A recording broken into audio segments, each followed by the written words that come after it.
નમસ્કાર મિત્રો, શ્રીમદ ભગવદ્ ગીતા એ હિન્દુ ધર્મનો એકમાત્ર એવો ગ્રંથ છે જે ડગલે ને પગલે આપણને માર્ગદર્શન પૂરું પાડે છે. આજના સમયમાં માનવ જ્યારે એકલો બની મનોમન મૂંઝાય છે, જ્યારે તેની સામે ઘણા બધા પ્રશ્નો ઊભા થાય છે, ત્યારે તેને શ્રીમદ ભગવદ્ ગીતા પ્રેરણા આપે છે.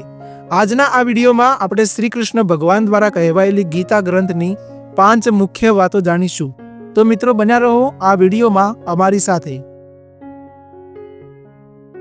ભગવાન શ્રી કૃષ્ણ ગીતાના 2 અધ્યાય અને શ્લોક નંબર 47 કહે છે કે તારો અધિકાર માત્ર કર્મ કરવા ઉપર જ છે, ના કે એના ફળ ઉપર. તું કર્મ કરતો જા અને ફળની આશા રાખીશ નહીં. આજના સમયમાં જ્યારે માણસ કર્મ કરતા ફળની અપેક્ષા રાખીને બેસી રહે છે, તેના માટે આ ઉત્કૃષ્ટ સંદેશ છે. આમ ગીતામાં ભગવાન કર્મ કરવા ઉપર ભાર મૂકે છે. ગીતાના અધ્યાય 2 અને શ્લોક નંબર 20 ભગવાન આત્માની અમરતા સમજાવે છે અને કહે છે કે આત્મા ન તો જન્મે છે ન મૃત્યુ પામે છે, માટે તેનો નાશ થતો નથી. એટલે જીવતા અવસ્થામાં આત્માનું જ્ઞાન પામવું એ મુક્તિનો માર્ગ છે. અને સાથે સાથે શરીરનો મોહ કરવો જોઈએ નહીં, કારણ કે માણસનું શરીર મરે છે, આત્મા નહીં.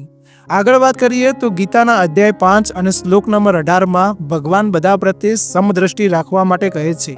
ગીતાકાર કહે છે કે એક જ્ઞાની વ્યક્તિ પંડિત, ગાય, હાથી, કૂતરું કે ચંડાળ આ બધામાં સમતાનું દ્રષ્ટિકોણ રાખે છે. આમ ગીતા સમાન ભાવ શીખવે છે. આપણે નાના મોટા, ઊંચ નીચ અને રૂપ કદરૂપ વગેરેમાં ભેદભાવ રાખવો જોઈએ નહીં અને કોઈની હાંસી પણ ઉડાવવી જોઈએ નહીં. ગીતાના અધ્યાય 2 અને શ્લોક નંબર 63 ભગવાન કહે છે કે મોહ, લોભ અને ક્રોધ એ વ્યક્તિના વિનાશના કારણો છે અને આમાં કોઈ પણ વ્યક્તિએ પોતાનું સાચું સ્વરૂપ ગુમાવવું જોઈએ નહીં. એક પલનો ક્રોધ પણ કેટલોય વિનાશ નોતરી શકે છે.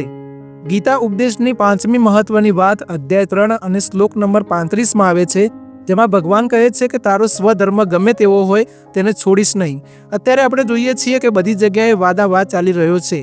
લોકો ભણવાથી માંડી નોકરીઓમાં એકબીજાના વાદ લઈ રહ્યા છે, પણ એ નથી વિચારતા કે મને શેમાં રસ છે, અને છેવટે અસફળ થાય છે. આમ ગીતા પોતાની રુચિ જે ક્ષેત્રમાં હોય એ ક્ષેત્રમાં રહેવાનું કહે છે. તો મિત્રો, આ હતી ગીતાના ગૂઢ રહસ્યોમાંથી નાની 5 વાતો.